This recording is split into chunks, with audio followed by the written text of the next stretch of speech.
भाद्र मास के शुक्ल पक्ष की सप्तमी को यह व्रत किया जाता है। एक दिन महाराज युधिष्ठिर ने भगवान श्री कृष्ण से कहा, हे प्रभु, कोई ऐसा उत्तम व्रत बताइए जिसके प्रभाव से मनुष्य के सांसारिक दुख क्लेश दूर होकर पुत्र एवं पौत्रवान हो। यह सुनकर भगवान बोले, हे राजन, तुमने बड़ा ही उत्तम प्रश्न किया है। मैं तुमको एक पौराणिक इतिहास सुनाता हूँ, सो ध्यान पूर्वक सुनो। एक समय श्री लोमस ऋषि ब्रजराज की मथुरापुरी में वासुदेव देवकी के घर गए। ऋषिराज को आया हुआ देखकर दोनों अत्यंत प्रसन्न हुए। उनको उत्तम आसन पर बिठाकर उनकी अनेक प्रकार से वंदना तथा सत्कार किया। फिर मुनि के चरणोदक से अपने घर तथा शरीर को पवित्र किया। मुनि प्रसन्न होकर उनको कथा सुनाने लगे। कथा कहते कहते लोमस ऋषि ने कहा, हे देव की दुष्ट दुराचारी कंस ने तुम्हारे कई पुत्रों को मार डाला है, जिसके कारण तुम्हारा मन अत्यंत दुखी है। इस प्रकार राजा नहुष की पत्नी चंद्रमुखी भी दुखी रहा करती थी, किंतु उसने संतान सप्तमी का व्रत विधि पूर्वक विधान सहित किया, जिसके प्रताप से उसको संतान का सुख प्राप्त हुआ। यह सुनकर देवकी ने हाथ जोड़कर मुनि से कहा, हे ऋषिराज,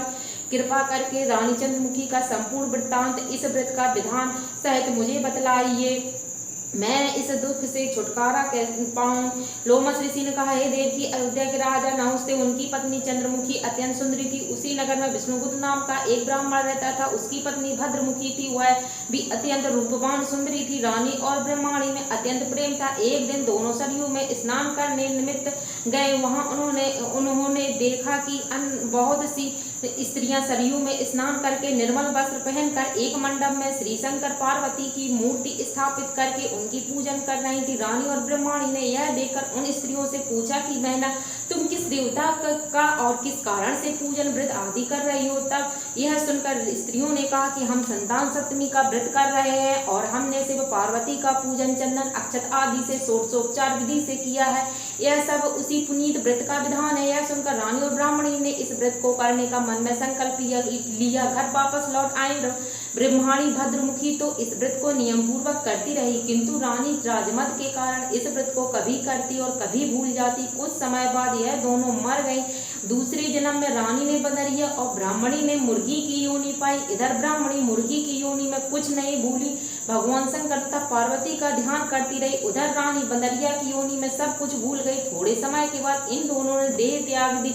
इनका तीसरा जन्म मनुष्य योनि में हुआ। तब ब्राह्मणी ने एक ब्राह्मण कन्या के रूप में जन्म लिया और रानी ने एक राजकन्या के रूप में जन्म लिया। उस ब्राह्मण कन्या का नाम भूषण देवी रखा गया तथा विवाह योग्य होने पर उसका विवाह गोकुल निवासी अग्निझील नामक ब्राह्मण से कर दिया। भूषण देवी इतनी सुंदर थी कि वह आभूषण रहित होते हुए भी अत्यंत सुंदर लगती थी। कामदेव की पत्नी रति भी उसके सम्मुख लजाती थी। भूषण देवी के अत्यंत सुंदर सर्वगुण संपन्न चंद्रमा के समान धर्मवीर कर्मनिष्ठ सुशील स्वभाव वाले 8 पुत्र उत्पन्न हुए। यह सब शिव के व्रत का पुनीत फल था। दूसरी ओर शिव विमुख रानी के गर्भ से कोई संतान नहीं हुई और निसंतान दुखी रहने लगी। रानी और ब्रह्माणी में जो प्रीति पहले जन्म में थी वह अभी भी बनी रही। रानी तथा जब वृद्ध अवस्था को प्राप्त होने लगी तब उसने एक गूंगा बहरा और बुद्धिहीन अल्पायु एक बालक को जन्म दिया। 9 वर्ष की आयु में वह क्षणभंगुर संसार को छोड़कर चला गया। तब तो रानी पुत्र शोक में अत्यंत दुखी हो गई।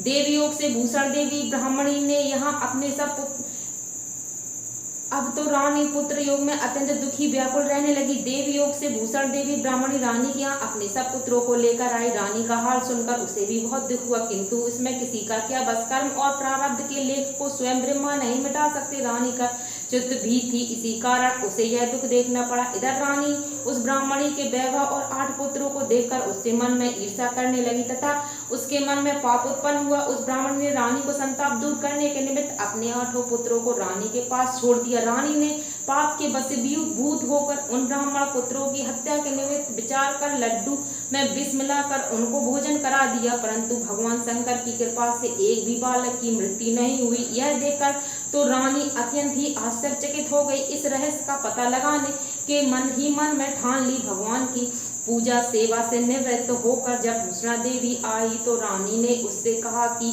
मैंने तेरे पुत्रों को मारने के लिए इनको जहर मिलाकर लड्डू खिला दिए, किंतु इनमें से एक भी नहीं मरा। तूने ऐसा कौन सा दान पुण्य व्रत किया है जिसके कारण तेरे पुत्र नहीं मरे और तू नित्य नए सुख भोग रही है। तू बड़ी सौभाग्यवती है। इसका भेद निष्कपट होकर मुझसे कहे, मैं तेरी बड़ी ऋणी रहूंगी। रानी के ऐसे दीन वचन सुनकर ब्राह्मणी कहने लगी, हे रानी सुनो, तुमको 3 जन्म पहले का हाल सुनाती हूँ, सो ध्यान पूर्वक सुनो। पहले जन्म में तुम राजा नहुस की पत्नी, तुम्हारा नाम चंद्रमुखी था, मेरा नाम भद्रमुखी था, मैं ब्राह्मणी थी।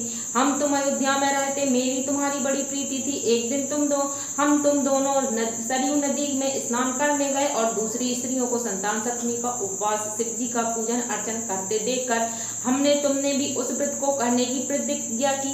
तुम तो राजमद के कारण सब कुछ भूल गई और झूठ बोलने का दोष भी तुम्हें लगा, जिसका आज भी तुम भोग कर रही हो। मैंने इस व्रत को नियम पूर्वक शायद किया और आज भी करती हूँ। दूसरे जन्म में तुमको बंदरिया का जन्म मिला और मुझे मुर्गी की योनि मिली। भगवान शंकर की कृपा से मैं इस व्रत के प्रभाव से भगवान नाम को और इस जन्म में भी नहीं भूली। निरंतर इस व्रत को नियमानुसार करती रही। तुम अपने इस संकल्प को इस जन्म में भी भूल गई। मैं तो समझती हूँ कि तुम्हारे ऊपर यह जो भारी संकट है मात्र एक यही कारण है, दूसरा कोई नहीं हो सकता। इसलिए मैं कहती हूँ कि अब आप इस संतान सप्तमी के व्रत को करिए, जिसके कारण तुम्हारा यह संकट दूर हो जाए। लोमस ऋषि ने कहा, हे देव की भूषण, ब्रह्माणी के मुख से ऐसे अपने पूर्व जन्म की कथा तथा व्रत संकल्प आदि सुनकर रानी को पुरानी बातें याद आ गई और उसने बहुत पश्चाताप करने लगी। तब रानी भूषण ब्राह्मणी के चरणों में क्षमा याचना करने लगी। भगवान शंकर पार्वती की अपार महिमा के गीत गाने लगी। उसी दिन रानी ने नियमानुसार संतान सप्तमी का व्रत किया, जिसके प्रभाव से रानी को संतान सुख मिला और संपूर्ण सुख होकर रानी शिवलोक हो गई।